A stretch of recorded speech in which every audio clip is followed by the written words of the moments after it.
Сәлем достар, бүгін сіздермен бірге куркуманың адам ағзасы үшін қаншалықты пайдалы және оны қалай қолдану керек, сол жайында толық айтатын боламыз. Міндетті түрде видеоны соңына дейін қараңыздар және керек жерін өздеріңізге сақтап алыңыздар. Сіздермен бірге жүз жаса каналы.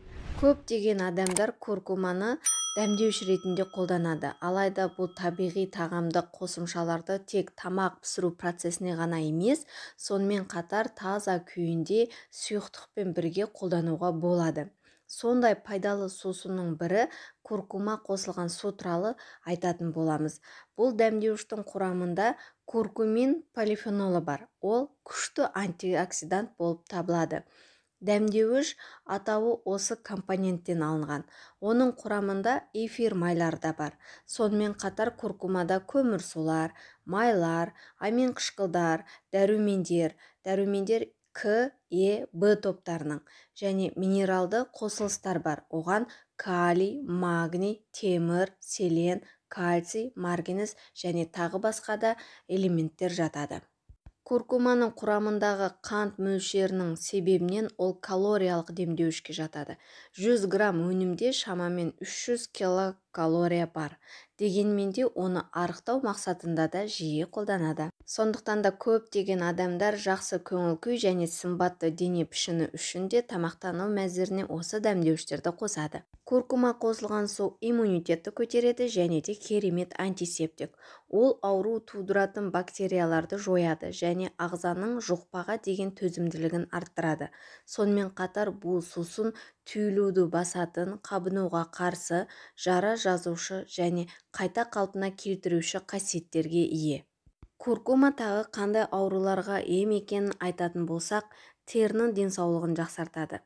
Жергілікті жерде қолданғанда куркума экзема, жара, псориаз сияқты тері ауруларына көмектеседі деп айтқан доктор Кабека. Оның антиоксиданты, микробқа қарсы және қабынуға қарсы қасиеттері оның терін күтуге арналған ингредиент етеді. Артрит белгілерін жеңілдетеді.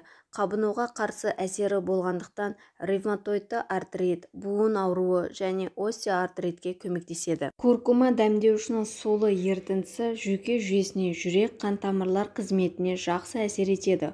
Оның көмегімен аз уақыт ішінде ұйқысыздықтан арылуға болады.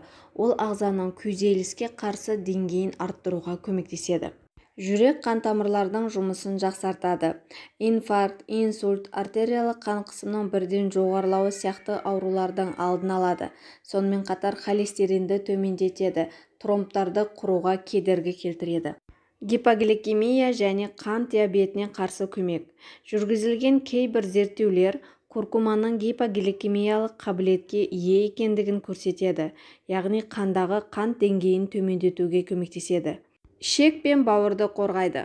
Қабынуға қарсы антиоксиданты және гипогликемиялық белсенділігінің арқасында куркума ас қорыту трактының денсаулығын сақтауға үлес қосады. Суда еріген куркума асқазан сөлі секрециясын, өт бөлу процесін және ағзаның басты тазартушы органы бауырдың функциясын жақсартады. Сонымен қатар ағзадағы майдың қорытылуын жеңілдетеді. Куркума антибиотикалық қасиетке ие.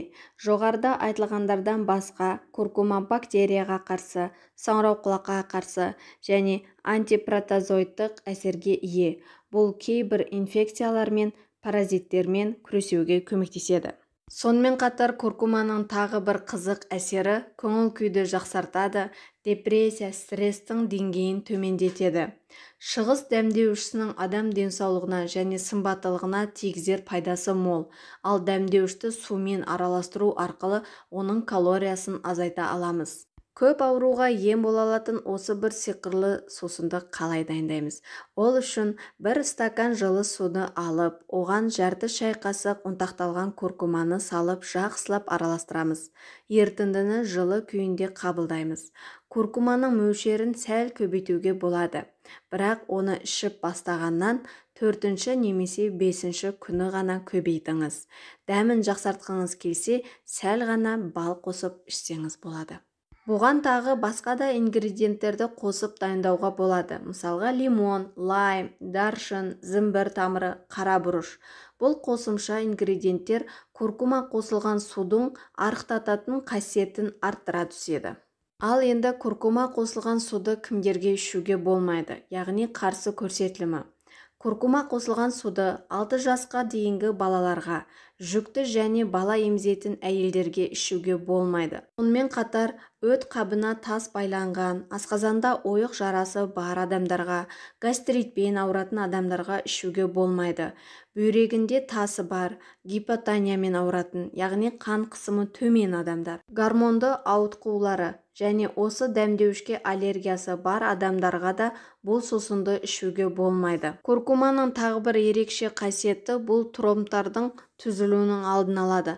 Сондықтан кімде төмен қан ұйғыштығы болатын болса, ол кісілерде куркуманы пайдаланбағаны дұрыс.